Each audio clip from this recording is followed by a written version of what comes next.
I'll keep my ting brief. Let's talk about the colorism behind the responses and reactions Halimotu Shokunbi has been on the receiving end of since being cast as the lead girl in Rema's Baby Is It a Crime music video, and what this colorism still shows across the diaspora and in Nigeria as well. Aloha, beautiful humans. Welcome to my channel. If you are new here, welcome back if we've been locked in. My name is Sasha, and today we're talking about colorism across the diaspora, specifically the responses Halimotu Shokunbi has been getting since she was cast in Rema's Is It a Crime music video. Halimotu was cast as the lead girl in Nigerian singer and rapper Rema's Baby Is It a Crime music video, and the reactions have run the gamut from transphobia, despite the fact Halimotu is a cisgender woman, to accusations of her having HIV. You cannot make this stuff up. People are legit crazy. People insinuated she looked like a quote transgender unquote as an insult, and it's 2025. Are we still using transgender and talking about people's sexuality as an insult? Ugh. People were insinuating that she looked like a quote transgender unquote as an insult, people likening her to James Brown, who is a Nigerian drag queen. The insults didn't stop there though. Some people went on to make parody TikToks of her in the video, and others insinuated she looked like she had HIV and went on to demand Rema stop picking, quote, ugly black B words for his videos, unquote. People are legit not okay. All of this because why? Oh, you guessed it. Ding, ding, ding. Colorism for the win. While some may wonder how or even why colorism is present in Africa, more specifically Nigeria, which is the most populous country in Africa, and in terms of racial diversity is the most black country in Africa, with Nigeria's true diversity stemming from the vast array of different ethnic groups. The three biggest ethnic groups being the Yoruba, Igbo, and Hausa. It is important to note that anywhere that has been touched and honestly destroyed by colonialism and colonization, one of the horrors that has been left in its wake is colorism. The impact of colorism can be seen all across the diaspora and within Nigeria. Despite the vast array of peoples of different beautiful shades of brown, more than 3/4 of Nigerian women have used skin lightening products, according to the World Health Organization. That number is still so crazy to me, and I really struggle to wrap my mind around this. Skin lightening products represent a major global industry, with sales projected to nearly double to $15.7 billion by 2030. That's legit 5 years from now. And in Africa, nowhere is that practice more prevalent than in Nigeria. And again, all behind what? Colorism. Y'all know I'm a big words mean things person. So to get us all on the same page, colorism is defined as a form of discrimination based on skin tone, where individuals with lighter skin are often perceived as more desirable or privileged than those with darker skin, even within the same racial or ethnic group. Colorism exists within one's own racial and ethnic group, which is what I want to talk about in this video, particularly how people responded to Halimotu and that she chose to stand up for herself rather than being gaslit by people trying to walk back their obvious colorism with comments such as, oh, it was just how she was styled, it was how she was dressed in the video, how her hair was done, her wig, and the lighting. You know, I'm really glad that she stood up for herself and did not allow herself to be gaslit. Halimotu recently sat down for an interview with Rolling Stone to talk about colorism, and she also took to TikTok to speak out about what she experienced, and this is the video that she posted. Hey everybody, my name is Halimotu Shokunbi, and first off, I just wanted to say thank you guys so much.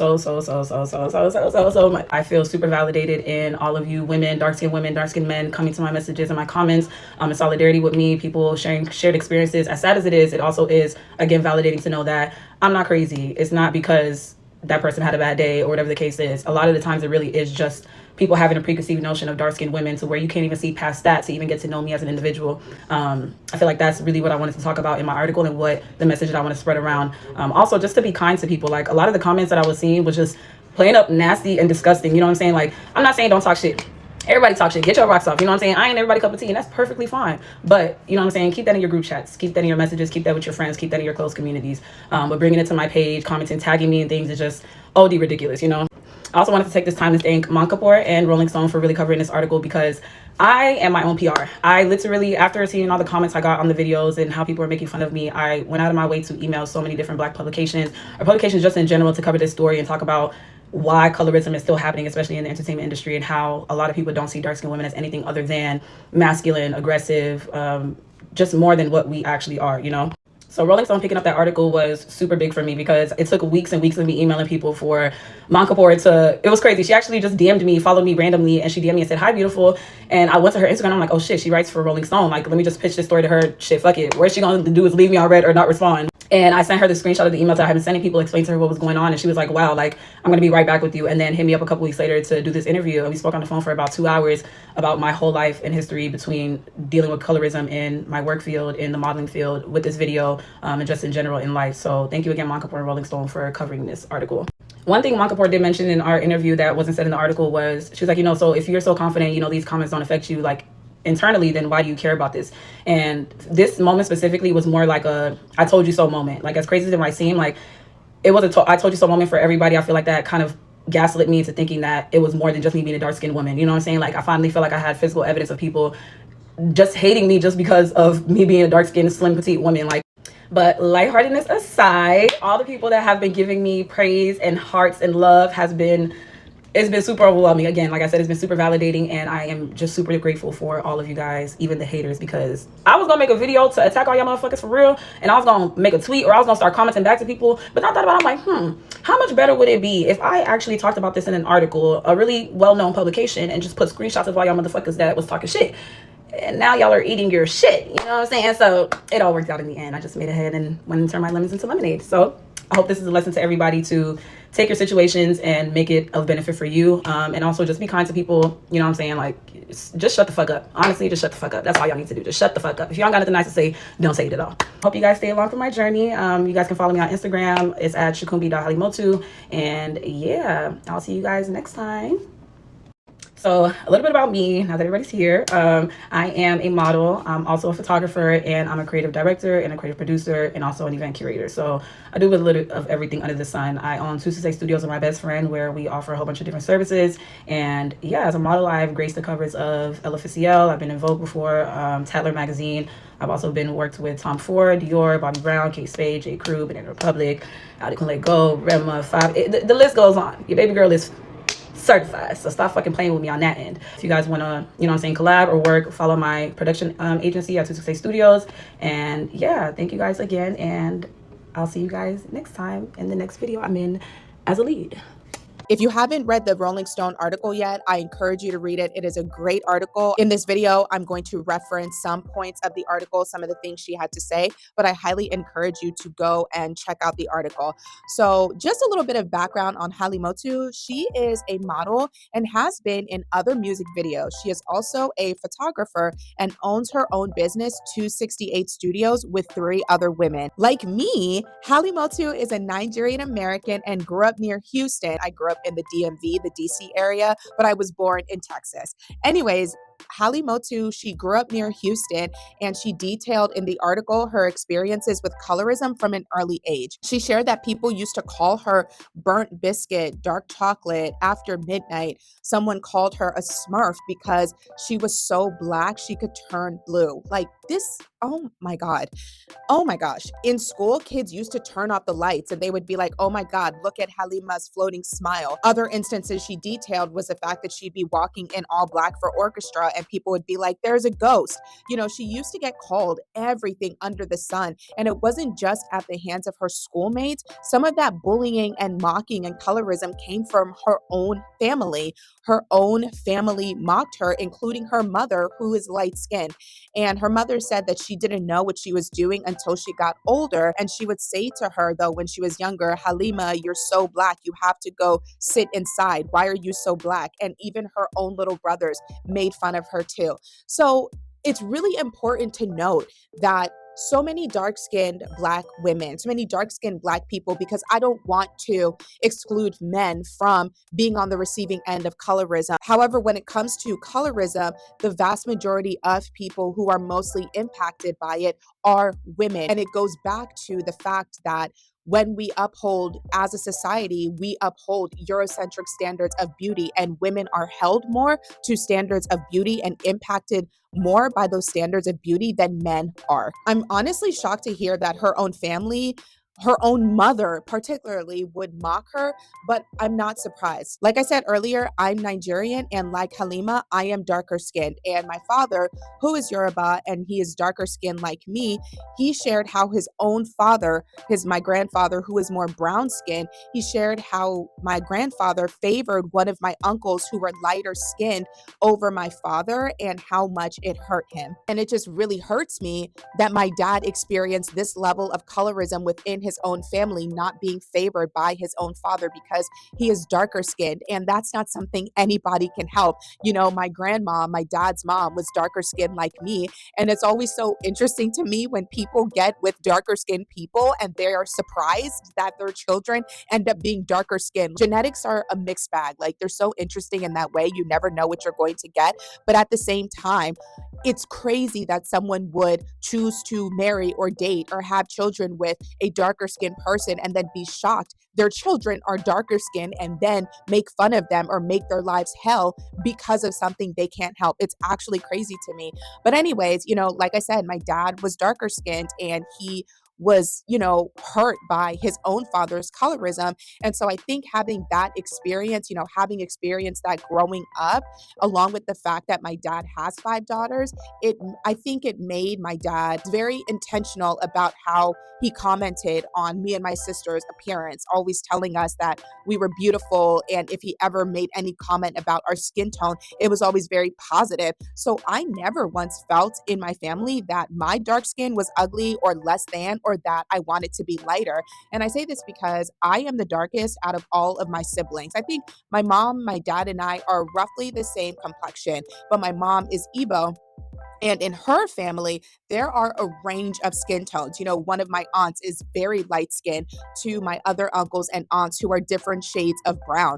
And so growing up with this diversity of skin tone, like, even though I am Nigerian, I grew up in America.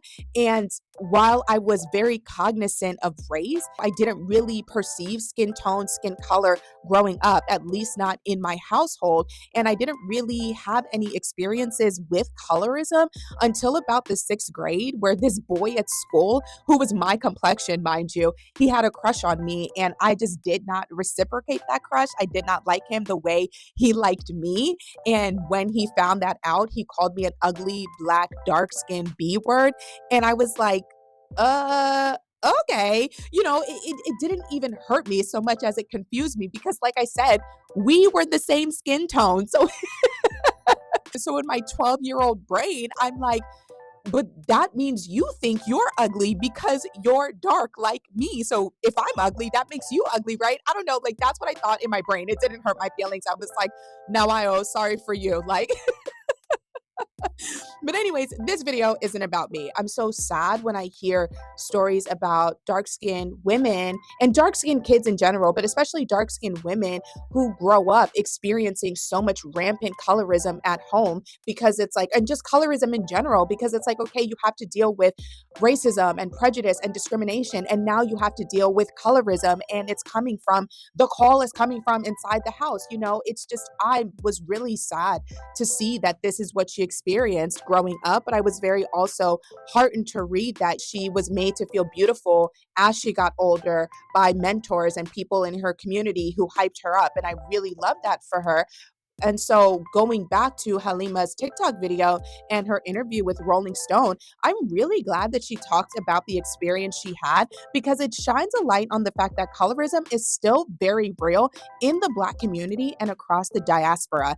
And it seems like people are okay with dark-skinned women being in the background, but not as the lead girl role. You know, Halima noted that Rema was very hands-on in the process of the video's creative direction. So everything was very intentional, you know, from the outfits to the hair color to how everything was styled, the lighting. And while people may not have known that, I bring this up because so many people tried to backlash saying that the criticism she received didn't have anything to do with her skin color, that it came from how she was styled, you know, her wig and the lighting, it made her look bad. But Rema gave all of this the green light. And so if this is his vision, because Rema is so creative and talented. Like if you look at his work, you can just tell. I love his artistic direction. I love his artistry. I really love how involved he is and intentional about his artistry. And so if this is what he picked, if this is what he wanted, then he gave all of this the green light. So why is she the one who is on the receiving end of the backlash of what he chose? One of the comments that I mentioned earlier of people attacking Halima and making fun of her and mocking her, where they said that Rema should stop picking dark-skinned women for his music videos. And it's like, why? Like, let's think about that for a second. It seems honestly inconceivable to some people that someone with as high status, profile, who could get any woman he wants. You know, Rema is very attractive. That's a fine man. So someone as attractive as Rema, who could have his pick of any woman he wanted, it seems inconceivable to some people that he would cast in his video or even be attracted to an unambiguous, dark-skinned black woman, despite the fact that he is Nigerian, black, dark-skinned, and is surrounded by dark-skinned black Nigerian women. Like, it's honestly crazy to me. We have put whiteness and Eurocentric beauty standards and foreign and exotic. We have put so many people, not we, I'm not including myself in that category, but so many people have put all of this on a pedestal, and they just automatically assume that because in their colonized minds, this is the imagery that they put on a pedestal, this is the imagery that they worship and think is the most beautiful. They think other people think the exact way, the exact same way. And it's like, no. And then when you even think about Rema as a Nigerian artist, like obviously he's gone global, he's crossed over, he's become international. However, his core demographic is Black people, are Nigerian. So why wouldn't you appeal to your core demographic by highlighting the beauty of your core demographic, which is often going to be dark-skinned, unambiguously Black Nigerian women? It would look insane. It would look insane to me if Rema in every single one of his music videos had some white woman in it or exotical woman in it, or, you know, some foreign. And this isn't to say that he hasn't. He has had non-Black women as leads or in his music videos. However, he has had several, the vast majority of his music videos that I've seen where there is a lead girl present, they have been unambiguously Black, dark-skinned women. And considering that is his core demographic,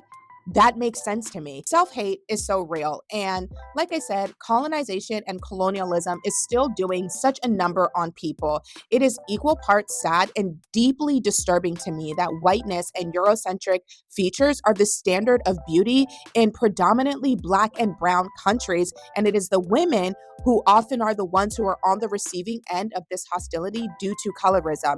In the Rolling Stone article, Halimotu detailed experiences of prejudice, racism, being fetishized, and colorism as a model, which led her to doing more behind the camera work. But even in that space, colorism, prejudice, and racism still rear their ugly heads. And it's in these instances, this is where lighter skinned people can step in and be allies when they recognize colorism is happening. Halima referenced a friend of hers, Katia, or maybe it's Katia?